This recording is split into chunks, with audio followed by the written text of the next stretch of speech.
What's up, everybody, and welcome into another episode of Goal Line Dynasty. Today, we're finally going to talk about some rookies. We've been waiting for the last several weeks to get into this, and Tyler, I don't know about you, man, but I can't wait. Today, we went through a real NFL mock draft to get our landing spots for all of our different players, and we're going to organize them into basically 1 through 24, where we would take them over the first 2 rounds of a Superflex rookie mock.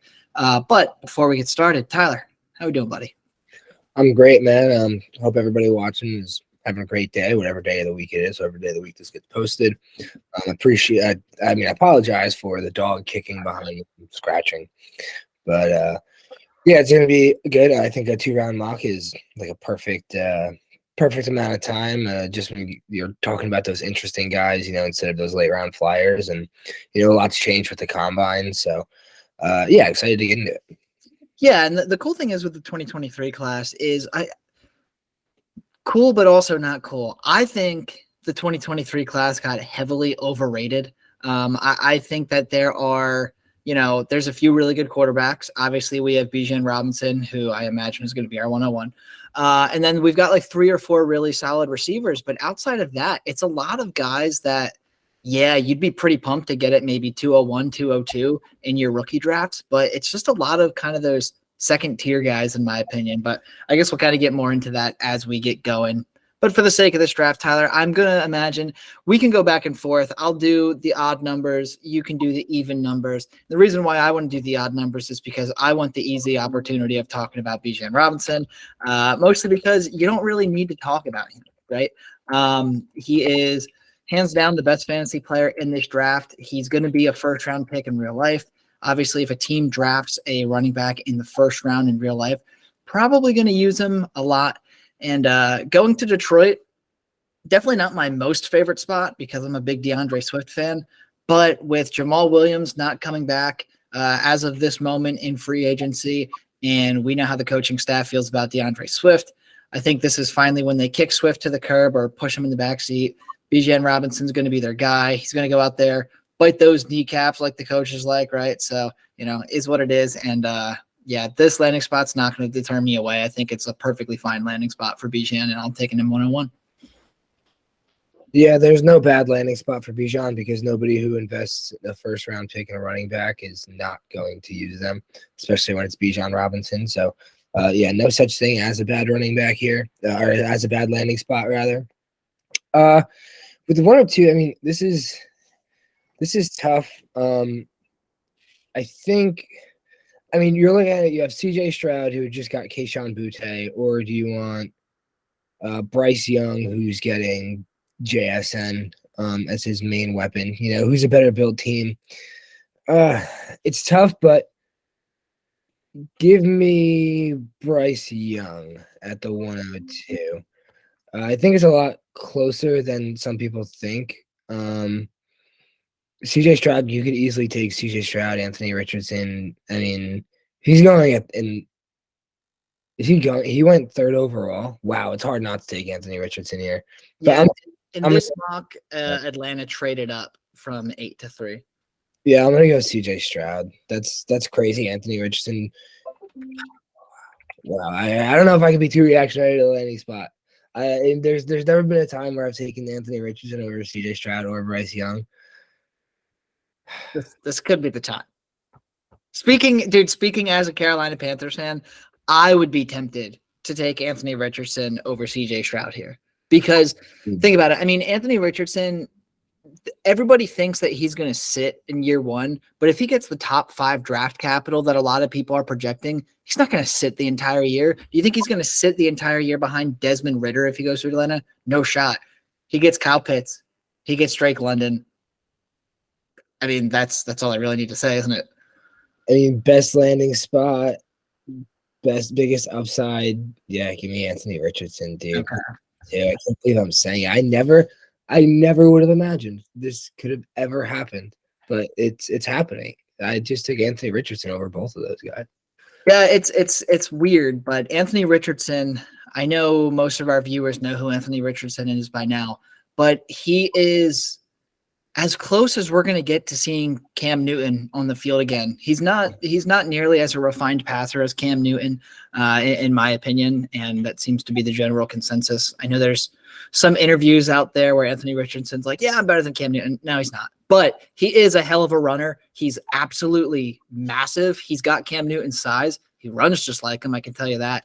So it's going to be a bit of a learning curve for Anthony Richardson. In my opinion, he is the biggest boom bust prospect out of these top 4 quarterbacks. But if I were to bet on any of them to be the number 1 overall fantasy quarterback for a single season at any point in their career, it would be Anthony Richardson. So I think he's probably, in this landing spot especially, but in most landing spots, he's probably going to be the quarterback who scores the most fantasy points this year. But this is Dynasty, and we have to look ahead. So in most spots, in most situations, I'm taking Bryce Young here because he got that weapon in Jackson Smith and Jigba. But, just because of this landing spot and this draft capital, I have to go Anthony Richardson. Well, you'll be happy because I'm going to let my Carolina fandom take me to CJ Stroud over Bryce Young at 103. Reasons for this: Carolina, one, I think this is actually realistic. I think at least CJ Stroud and Bryce Young is going to be the number 1 or number 2 pick of the NFL draft. And I am going to be taking CJ Stroud. One, yes, I'm a Panthers fan. I'm biased. It is what it is. Deal with it. But this coaching staff that Carolina put together is amazing. I think they're going to do a hell of a lot of work with CJ Stroud. I'm not worried about the lack of weapons. That has been the most lazy take on Twitter ever since Carolina dealt away DJ Moore. Did it suck dealing away DJ Moore for a rookie quarterback? Absolutely. But free agency hasn't happened. The draft hasn't happened yet. And more importantly, the 2024 free agent wide receiver class is like 10 to 15 pretty solid players deep. And there's only 2 or 3 of those guys that I legitimately think are going to extend with their current teams before they hit free agency. So give me CJ Stroud. I think he's going to have a perfectly fine year as a rookie in Carolina, still be like a top 15 to top 18 quarterback for fantasy. And then the sky's going to be the limit with him. They're going to build around him. I think they're going to do it right. Yeah, and it's easy to love CJ Stroud. He's the prototypical quarterback of this draft. But yeah, you can just insert Bryce Young here, and not much to talk about other than the fact that you're ecstatic to get Bryce Young at the 104. A guy who most people consider the QB1 of the class. To get him at the 104 with these landing spots, that's a blessing and a gift. Yeah, I think having anywhere between picks 102 and 104 this year, it's going to be a pretty big deal in Superflex. Obviously, you want the higher up pick because then you get to choose.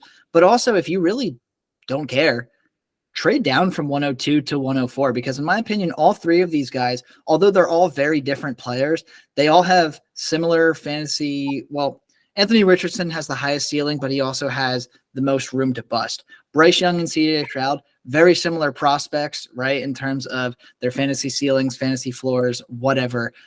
There's a lot to like about all 3 of these guys. So this is, in my opinion, it goes Bijan Robinson, and then you tier down to any of these 3 quarterbacks. Now, if Anthony Richardson doesn't go in the top 5 or even top 10, and if he doesn't end up in a spot like Atlanta where he gets thrown into all these weapons, then yeah, Anthony Richardson probably falls to the 105 to 108 range for me. But in this scenario, yeah, I like that you took Richardson at 102.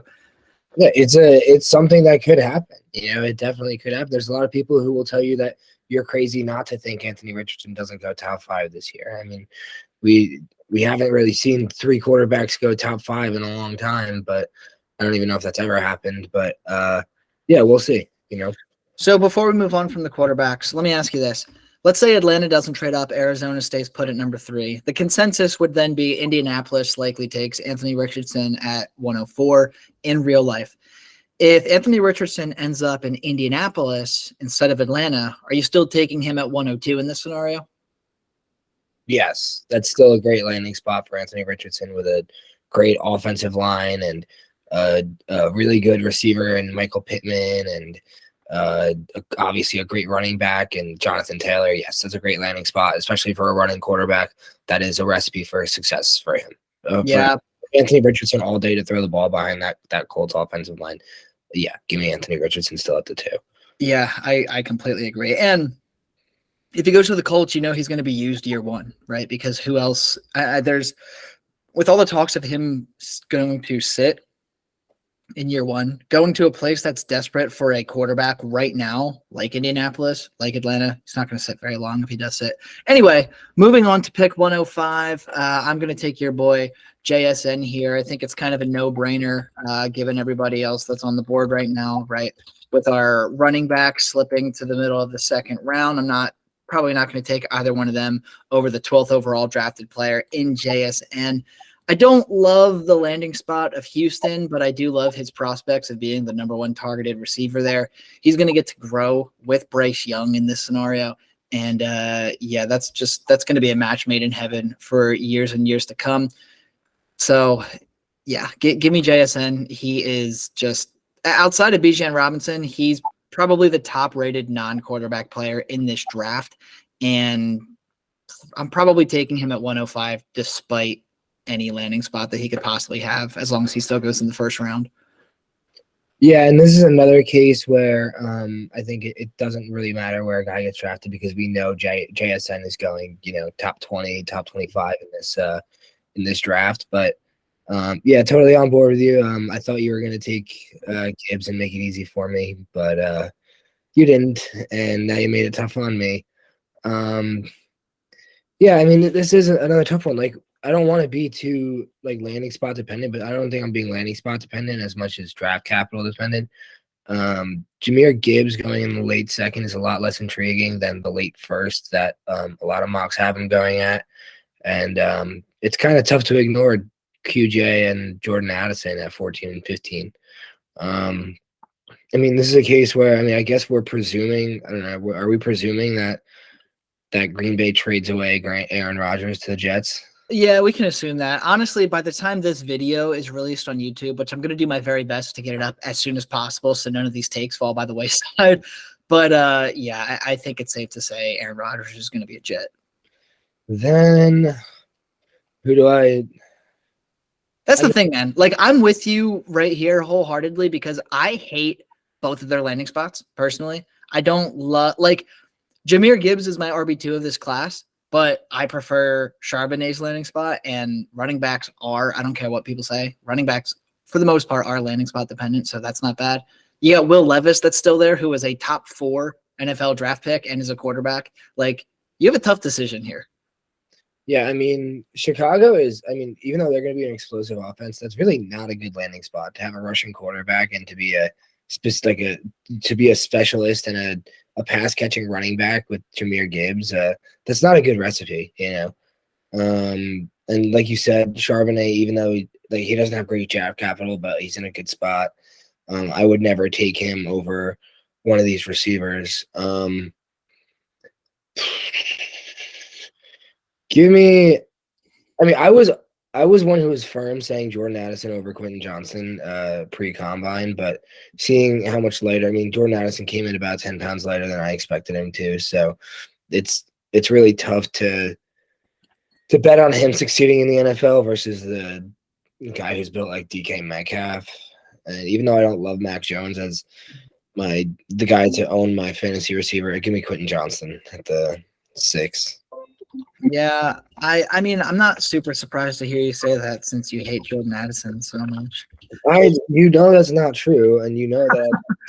No, for those of you watching, I keep texting Tyler on the side because for some reason, pick 104 keeps getting brought up in a lot of our 1 QB leagues, and I tell him he hates Jordan Addison, and it's just this whole fiasco. Anyway, I am on video saying that Jordan Addison would be one who was fighting for the wide receiver 1 or 2 or 3 spot with Jackson Smith-Njigba and Kayshon Boutte, who obviously is not there anymore.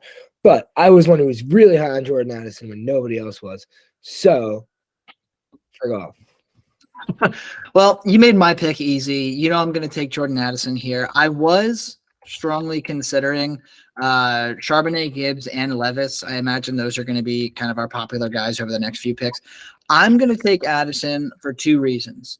One, I believe in the talent. Jordan Addison for quite some time was the wide receiver 1 of this class for me until I came to my senses and realized JSN is going to be awesome. But 2, I don't think Christian Watson is a good receiver. I don't think Romeo Doubs is a good receiver. Not that I'm saying Jordan Love is going to be a good quarterback in the NFL, but Jordan Addison is going to rule this offense once he gets his bearings in the NFL. I think he immediately slots in as their wide receiver 1. It's going to take him, probably 4 or 5 games to get up to speed. We can't expect everyone to come in like Jamar Chase and Justin Jefferson did, but there's a ton to like with him in Green Bay. Just a ton to like with him in general. He's very, very talented. I would say he's just as talented as JSN, just not quite the same measurables. So yeah, I'll take him. 15th overall draft pick in real life. Ain't nothing wrong with getting that at 107 in your Superflex rookie draft. Yeah, I think the difference with Quentin Johnston and Jordan Addison is I feel like we're gonna know if whether Quentin Johnston is going to be a guy we want on our roster or not really early on. And Jordan Addison, I think he could even take longer than 4 or 5 games to develop. When you look at the comp of Devonta Smith, which is what everybody wants him to be, Devonta Smith didn't even really blow up in name value until, just this year. From his rookie draft until this year, his value trended down. I was able to trade Stephon Diggs for Devonta Smith and a first-round pick at one point. So, I mean, I know that you're going to have to wait on Jordan Addison if you want to really get the value out of this pick. Of course, I believe in his talent. I think he's great. Blitnikoff Award winner, was the man for his year at Pitt, and he obviously wasn't as great at USC, which is surprising because he had Caleb Williams, but he just wasn't as dominant as in years past. So I definitely like him there. It's either between him and Gibbs. So again, this is an easy spot to be in. I think at the 1-8, you're gonna know who to take at the 1-8. You're not gonna have a tough decision here, I don't think. If this is the case with the landing spots. So yeah, still give me Jahmyr Gibbs. You're gonna be ecstatic to get him at the 1-8. If you told people you were getting Jahmyr Gibbs at the 1-8 back in December, then they'd be pretty hyped about it. So yeah, I'm taking him here. Yeah, I like Gibbs, but to your point, I hate the landing spot, right? It's Justin Fields is going to steal touchdowns from Gibbs. Justin Fields is going to steal touches from Gibbs in general. Obviously, this would signal they're not bringing back David Montgomery. I wouldn't really worry too much about Khalil Herbert, but it is a possibility Herbert could be more of a goal line back than Gibbs is. Although Gibbs isn't small, right? Like Gibbs measured in. I was pretty pleased with what he measured in at the combine, a little bit bigger than I thought he would be. So not the end of the world. But yeah, I agree with you. At this point, 108, letting him fall any farther is probably a bit too much. I would consider taking Charbonnet over him just because of 2 things. 1, the landing spot, and 2, back in the 2022 draft process, when I thought Charbonnet would be coming out as a junior, he was actually my RB3 of that class, and he's also the RB3 of this class for me. So I've liked him for multiple years, so I have no problem with taking Charbonnet ahead of Gibbs if these were the real life scenarios. But with that being said, I'm going to take Will Levis at 109 instead, because I think getting a quarterback, a legitimate starting quarterback, at 109 in a Superflex is just really good value. I'm not a big believer in his game, but it's not like I'm in love with Charbonnet. I'm not in love with Zay Flowers or Jalen Hyatt or Michael Mayer. I'm going to take the scarcity of the quarterback, the 109 position, and I'm going to cross my fingers and hope he doesn't suck as bad as people on Twitter says he will. Yeah, I mean, he goes to a great landing spot, and you're definitely happy to get a quarterback who's drafted in the top 5 of the NFL draft at 109, and a guy who's in a great landing spot, going to have a starting job for the next, 3 or 4 years, unless he's as bad as Zach Wilson. Then he only gets 2 years. But either way, he's probably going to be able to be put into your fantasy lineups. So definitely a great pick there at the 1-9. And this is where it gets a bit tough. I think that it's between Butte and Mayer.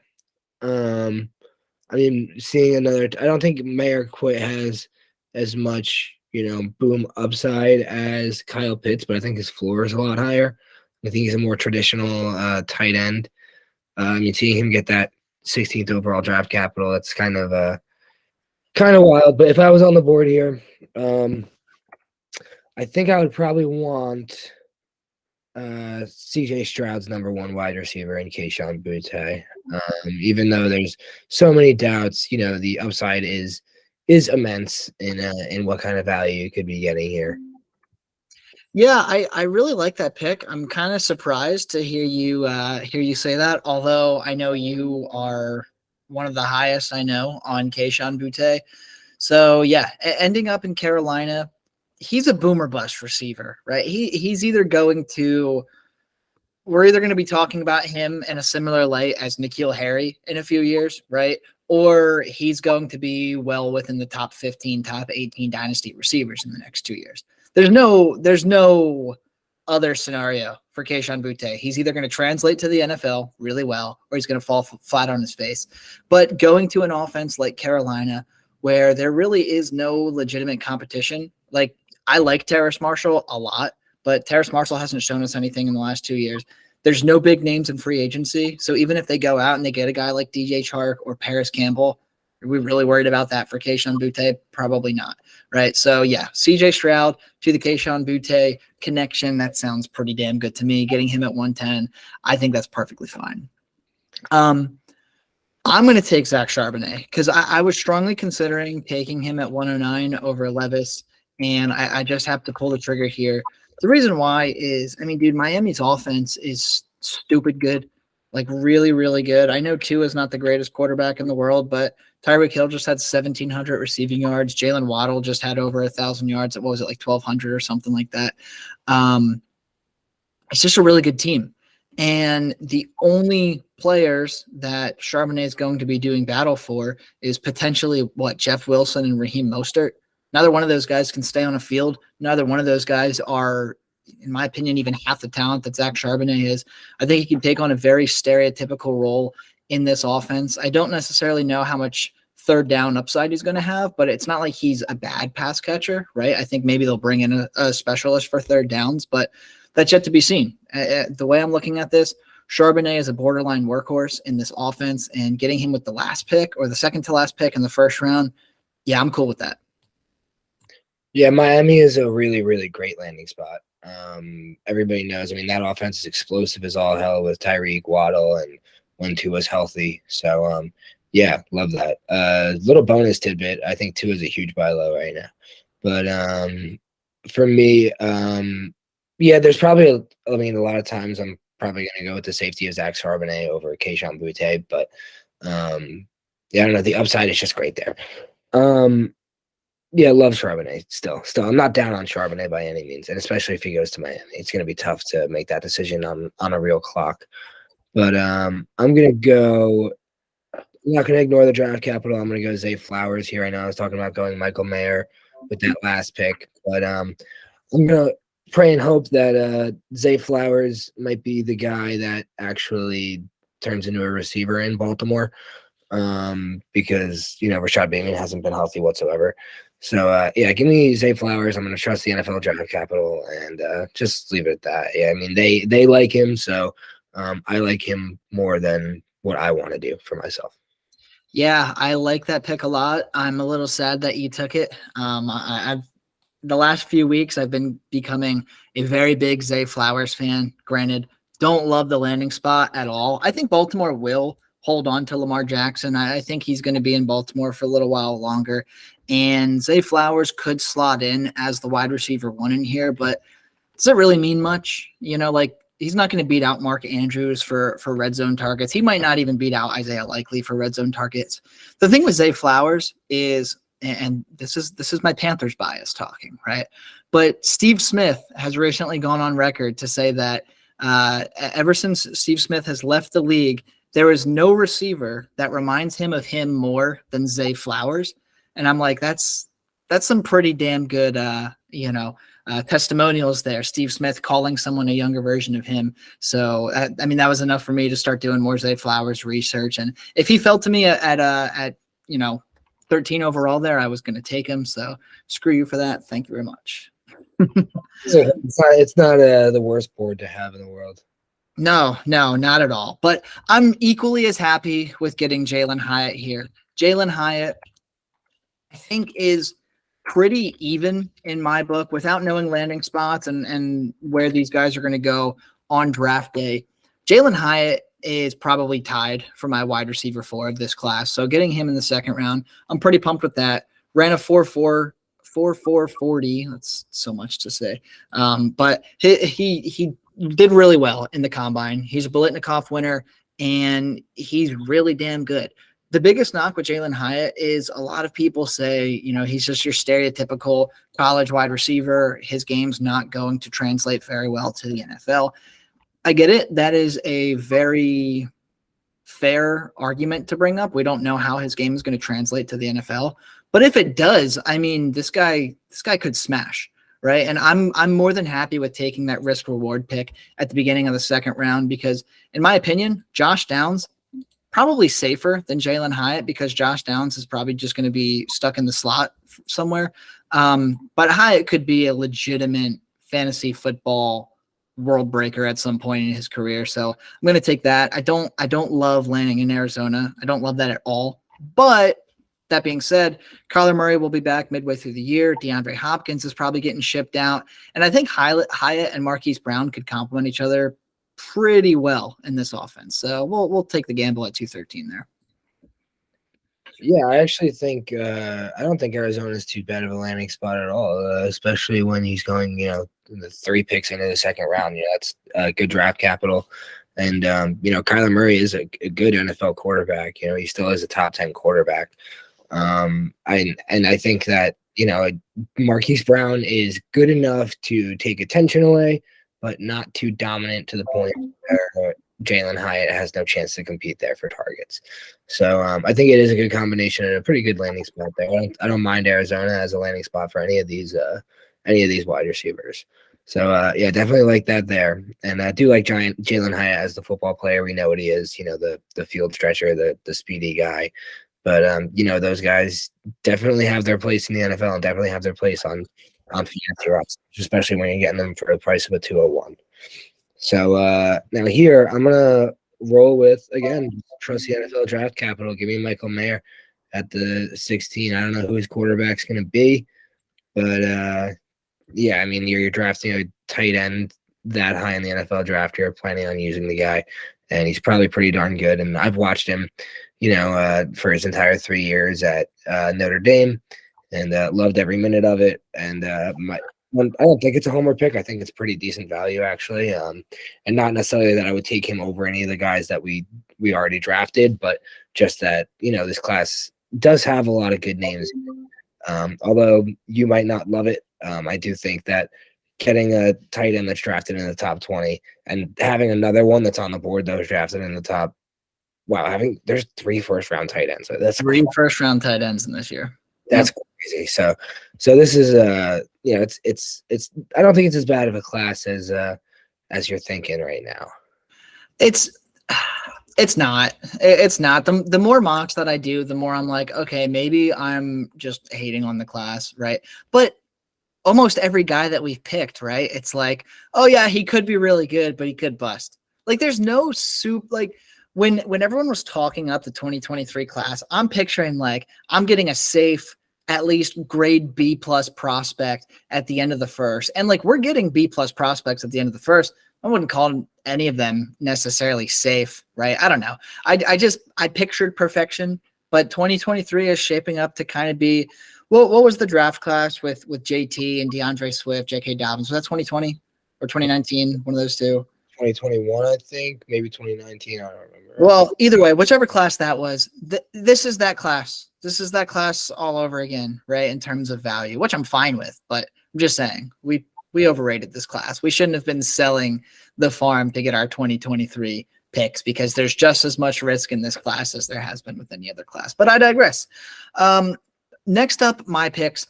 I am strongly considering Darnell Washington going to Cincinnati. It's going to take him a year or two to develop for sure. He's an excellent blocking tight end though, which not that helps for fantasy, but it's going to help him get on the field. Rookie tight ends have a very difficult time getting on the field in year one because tight end is one of the hardest professional positions for anyone to transition from college to the NFL. That's just a fact. So I'm strongly considering Washington because he could be a menace with Joe Burrow in a couple of years. But I don't want to wait a couple of years with my 15 overall pick. I want some instant gratification. So I'm going to take Josh Downs. I strongly would consider taking Josh Downs as early as the 112, maybe even the 111 in this case scenario. So I'm going to take him here. Ending up in Las Vegas, plenty of better spots for him to be, right? But Devontae Adams is going to take away all of the scary defenders. Darren Waller is going to do the same thing on the inside of the field. I think Josh Downs comes in and he's going to be used in a similar role as Hunter Renfrow, but he's a lot better than Hunter Renfrow is. So I would give it a year or two before he really takes over in there. But yeah, I like Josh Downs. He reminds me a lot of Jahan Dotson. And if we can get a guy like that, 15th overall, I would take Jahan Dotson 15th overall easily. Right. So I'm cool with that. Yeah. You'd be ecstatic with Jahan Dotson at the, 15th overall. And I was a big Josh Downs guy last year. I think I'm comfortable with where he's being drafted here in our mock. I don't think I'd put him much higher than this. Wouldn't put him much lower than this. Yeah, I think he's gonna be a project regardless. But whoever ends up in Vegas will have at least some fun hanging out with the guy. Yeah. No, I think he's like. I mean, like I said, it could take him a season to get really into it, but I don't see falling out of relevancy really in the realm of possibilities for Josh Downs. Like, I think he's just going to enter the league, and who knows, maybe he'll be a better real life player than fantasy player. But I think he's the kind of guy where there's always a spot on an NFL team for. Yeah, definitely. And I mean, slot guys aren't really like prioritized much by NFL owners, but I mean, they're prioritized by fantasy owners, So I definitely love what he could turn into and the value that you got on that here. I mean, we're talking about drafting a receiver who was drafted in the top 40 at pick 203. That's huge there. Yeah, so now you're kind of in a weird spot, right? So we're at pick 204 now, and there's one first round tight end left, but aside from him and the tight ends in the second round, all of our guys, third round or fourth round. So now it's kind of like, all right, now it's just time to start betting on the talent, in my opinion. Wait, what happened to Darnell Washington? Oh, he's not picked yet. I don't know why. I picked him in my head and I crossed him out. I mean, I'm not picking him here, but I was just curious. I didn't see him on the board. I didn't know what was going on. I didn't know if there was like a mistake with his like draft capital or something. No, well, spoiler alert, if you don't take him, I'm taking him. So all right, well, good. Then we're gonna go back to back tight ends because I'm going Dalton Kincaid. I think him with Justin Herbert, we've seen Justin Herbert lean on Gerald Everett that just as recently as this year when Keenan Allen wasn't his full self, and with Mike Williams with his situation, what Michael Williams is. I'm gonna go with Dalton Kincaid. I think he is supremely talented, out of Utah. I don't think he's quite as safe as Michael Mayer, but given his draft capital, like you said, it gets him on the field in a great offense that needs guys versus Darnell Washington, who I think is going to be adding to an already potent attack and not quite leaned on, or not quite have the necessity to be leaned on as much as Dalton Kincaid might be. Yeah, I like the pick here. I was for a while there when Kincaid started being mocked in the first rounds, or even ahead of Michael Mayer in some situations. I was really surprised, but I think that's just because I didn't know too much about Dalton Kincaid until he started popping up on the radar. He's actually a very good tight end, and I think that landing with the Chargers is arguably the best case scenario, right? Like, they need a tight end. Austin Eckler recently requested a trade. Justin Herbert is going to be signed there long term. The receivers are aging, right? Keenan Allen's in his 30s. Mike Williams is 28, 29, can never stay on the field. There is room for a new guy, whether it be a receiver or a tight end or even a running back. But there is room for someone to come in and slowly become Herbert's favorite target of tomorrow. And yeah, in this scenario, Kincaid, very good shot of doing that. We're going to be waiting on him definitely throughout his rookie year, I would say. But by the start of the 2024 season, I think he could be the talk of the town out of Chargers camp. So really like that pick. I won't explain mine too much with Darnell Washington because I kind of already touched base. Freak athlete, going to get on the field a lot early on in his career because he is a good blocker. And dude, watch his highlights. If you've never watched Darnell Washington, you don't need to do a dive deep on his film or whatever. I don't even do that on tight ends because let's face it, I let the NFL draft tell me which tight ends are going to be good, right? Because NFL scouts significantly better than I am at figuring out what they're going to be doing with tight ends. But Darnell Washington, dude, he is so much fun to watch. Watch his highlights. Watch his combine highlights.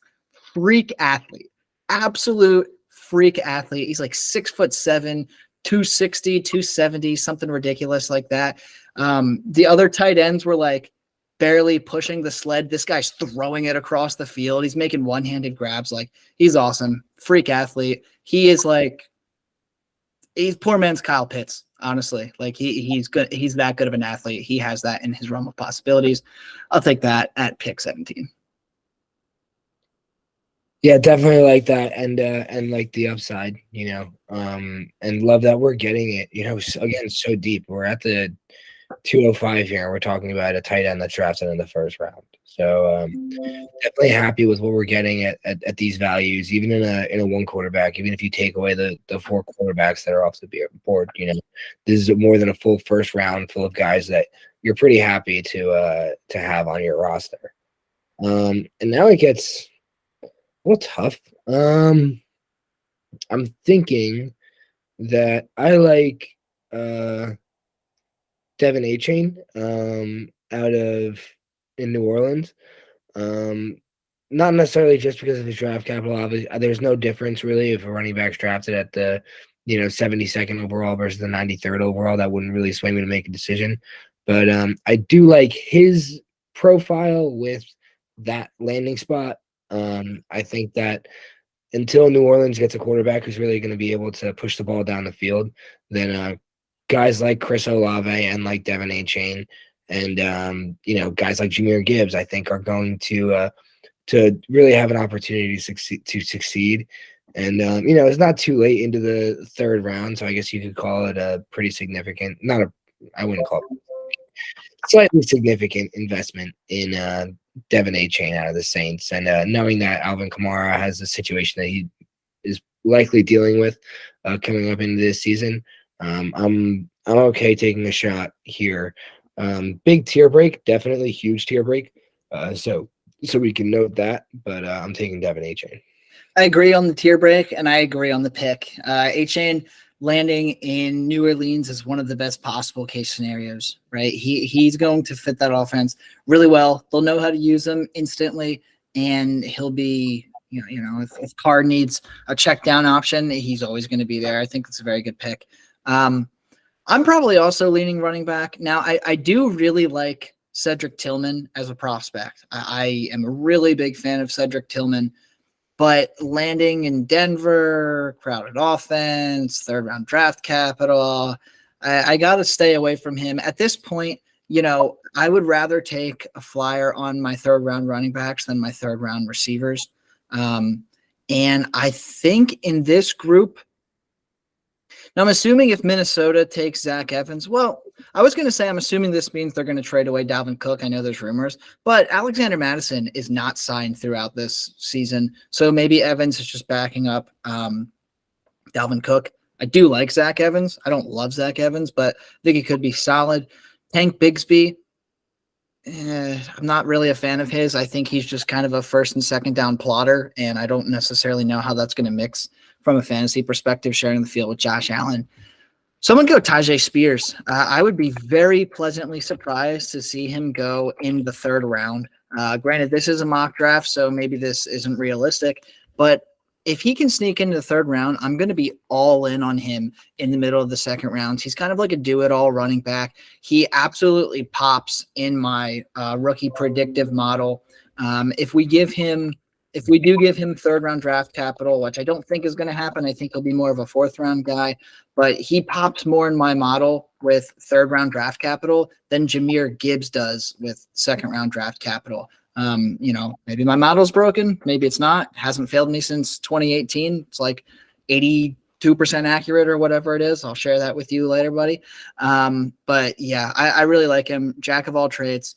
And assuming that Joe Mixon is on his way out of Cincinnati, I don't know how much truth there is into that. I know there's like some legal shit going on with him. And also, he was just not good last year at all. He's not worth the money that they're paying him. I could see him being a cap casualty either way.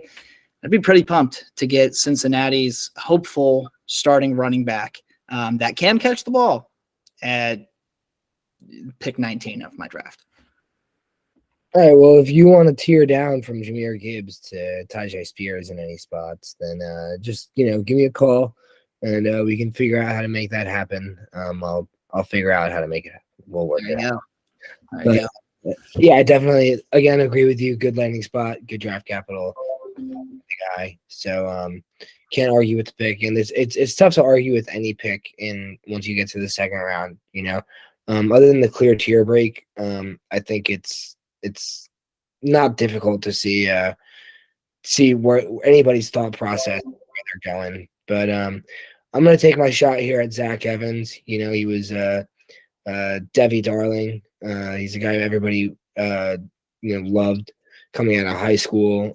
He still is a talented running back. I just kind of banking on the fact that hopefully he hasn't gotten a chance to show that being in that crowded backfield this past season.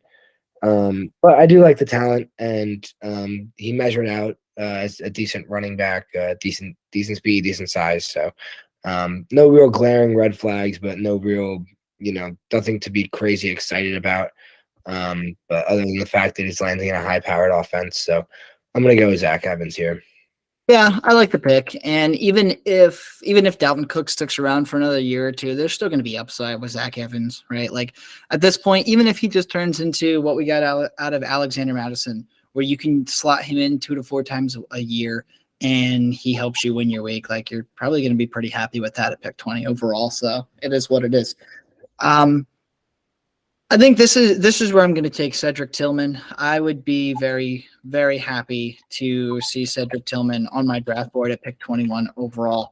I know landing in Denver is not the most amazing thing, but if this were to happen, I assume it means that they traded away Cortland Sutton, which I think is going to happen in real life. I think Cortland Sutton is as good as gone. He's basically tweeting that he wants to go somewhere where he's appreciated, and Denver has already come out and said they're more than happy to shop one of their wide receivers. Hint, hint, that's going to be Cortland Sutton. And Cedric Tillman's going to come in and be able to replace him pretty seamlessly. He's 6'3", 215 pounds, big fucking dude, great body control, really, really good at making the spectacular catch. There's a lot to like out of Cedric Tillman. And this offense is going, if they do end up getting rid of Cortland Sutton, this offense is going to need a big man receiver that Russell Wilson can throw it to. And I think Tillman could slot in and not only be really good at it, but I think he can be one of the biggest steals of the NFL draft. If he goes all the way at pick 68 to Denver, I think if he didn't get hurt this past year, he would have done some wonders for his draft capital. But obviously he was hurt, so we'll never know. But yeah, pick 21, Cedric Tillman. I'm thrilled about that. Yeah, I would love to see him pair up with Jerry Jeudy. I think they would complement each other really nice. And yeah, I love Cedric Tillman, the prospect. Love watching him this past season, not this past season, but you know what I'm saying. Yeah, he's been a fun guy to watch play college football, and definitely a fun guy to draft at the 21st pick overall. Here I'm going to take a complete shot in the dark and go with Hendon Hooker here. I knew you were going to take him here. I don't know why. Maybe you just saw my eyes drifting that way in the camera. But yeah, why not, right? He could be not the next Drew Lock in terms of his playing style, but Drew Lock in terms of, guy gets third round draft capital, you start him for, 2-3 years, and wherever he goes, he's a stash for you. And definitely fine with sending and taking that at the 22nd. Yeah, there's nothing wrong with it. I mean, with the Raiders acquiring Jimmy G, what else? Like, what is there to lose? Jimmy G's not the long-term answer. Maybe Hendon Hooker steps in when Jimmy G inevitably gets hurt, and maybe he plays well enough to play himself into at least starting contention in 2024, and then you never know. You'll go from there. So, yeah, anytime you can get a quarterback that has even, I wouldn't say a coin flip's chance of being a starter, but he's got maybe like a 10 to 15% chance of being a starter in the next year or two. And yeah, QBs are scarce. Go for it.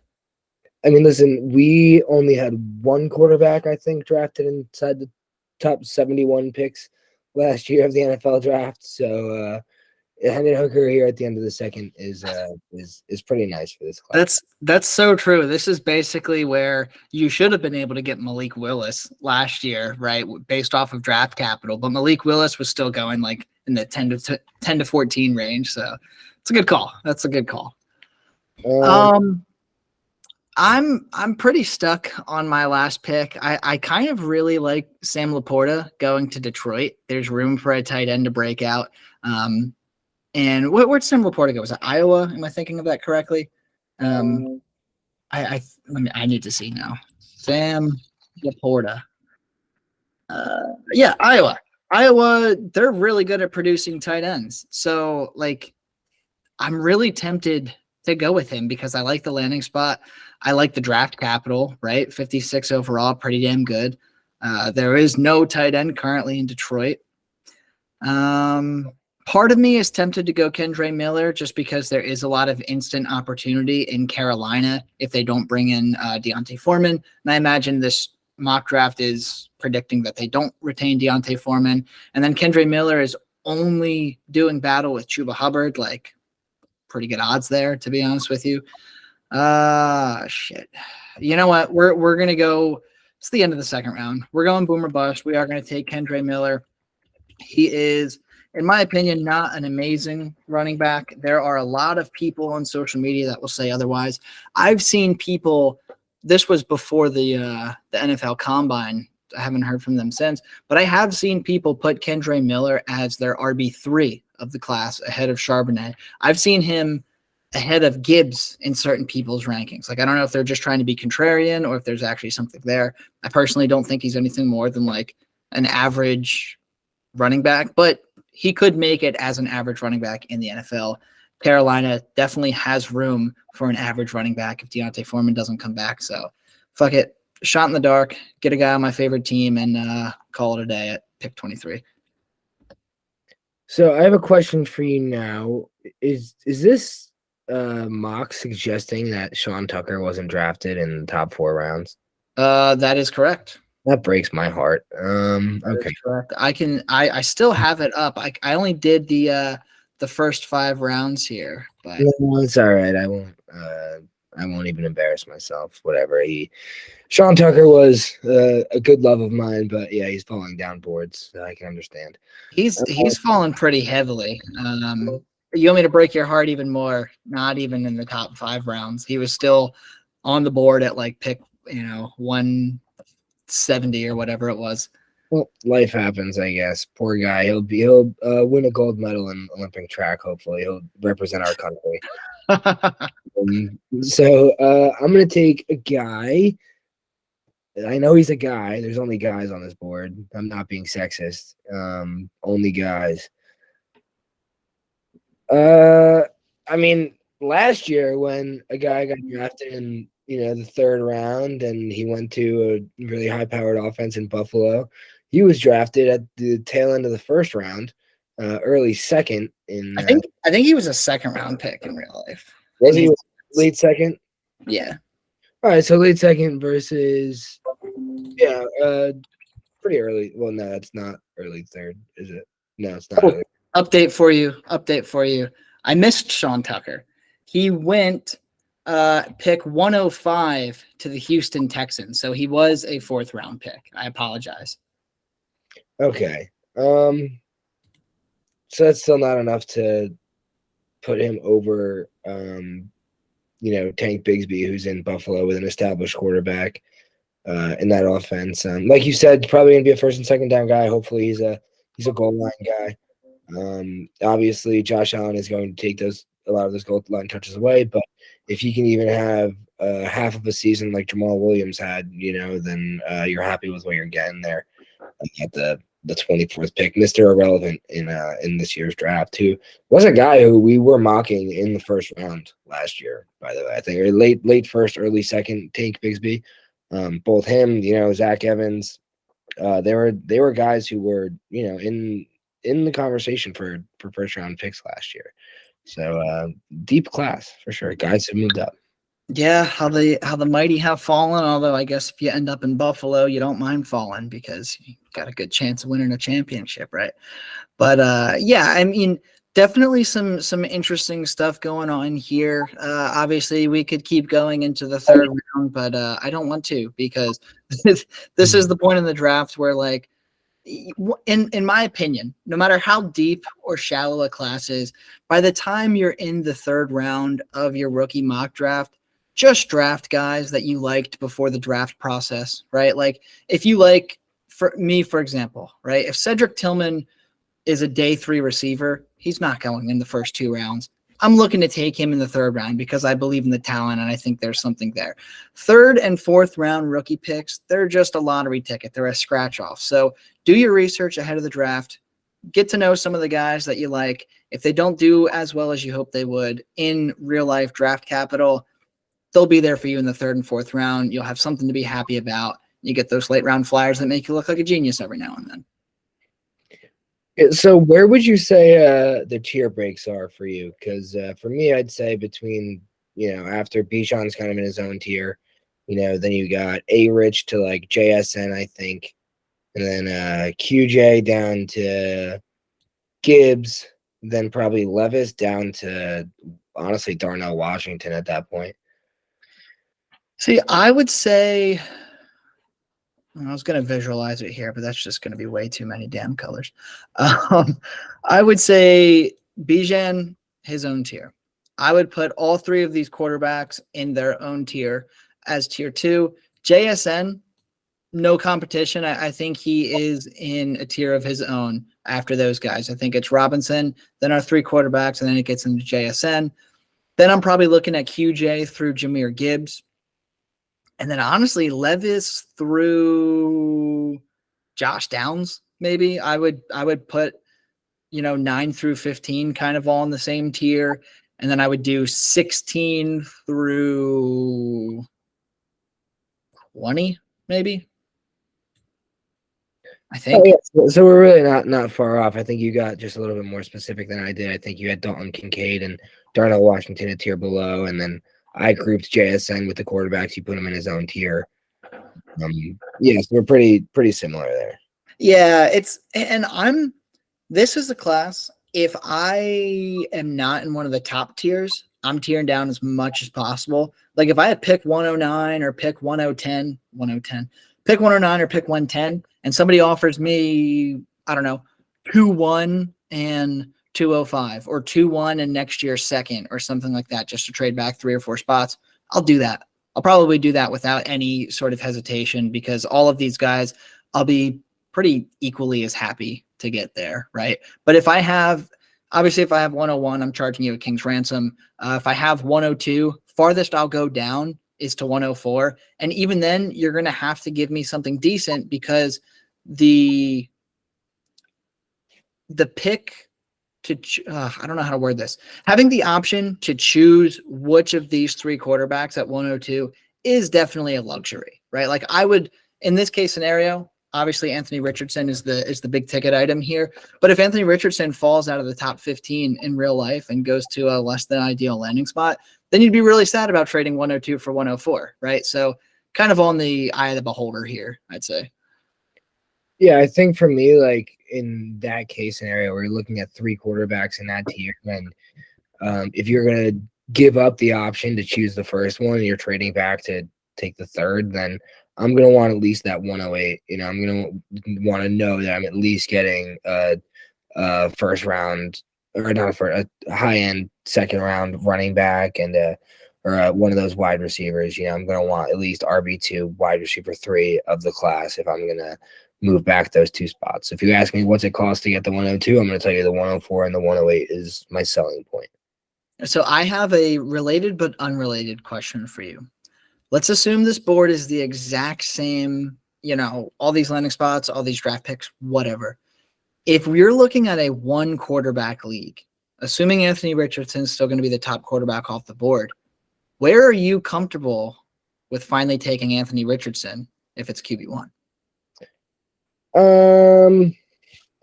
Probably right after the tight ends, probably right after Darnell Washington and Dalton Kincaid. I mean, they're like the thing is about, great like dynasty quarterbacks is in 1 QB, they're never really worth more than 1 first round pick. Am I going to give up Pat Mahomes for the 108 or the 108? Probably not.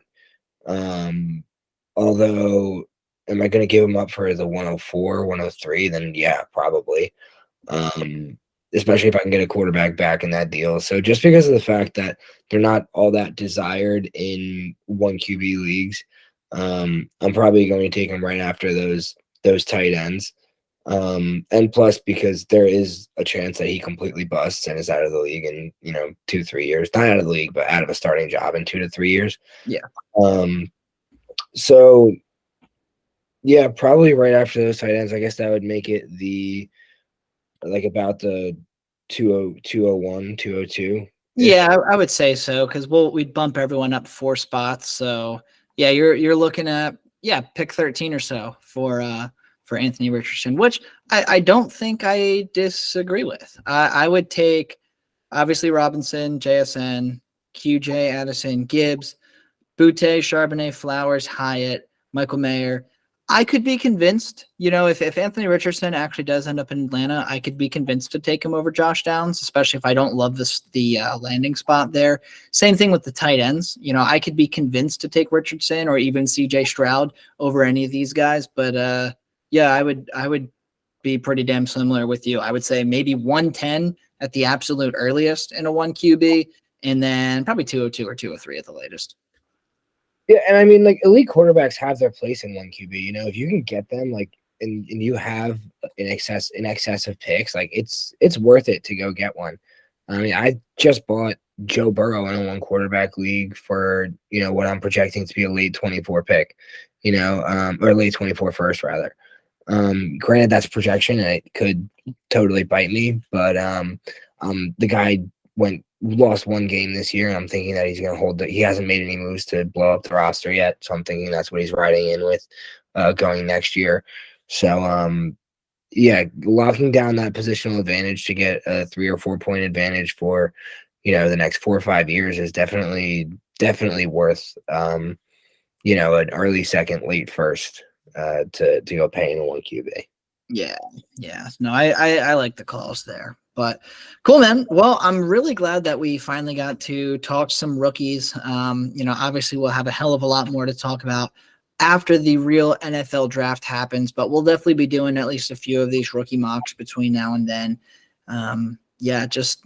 I cannot wait, man. We are a month and a half away from the NFL draft. We're a month and a half away from the group chats blowing up, everyone trying to trade their rookie picks for a king's ransom and being disappointed when nobody bites and all that stuff. It's so much fun. I can't wait.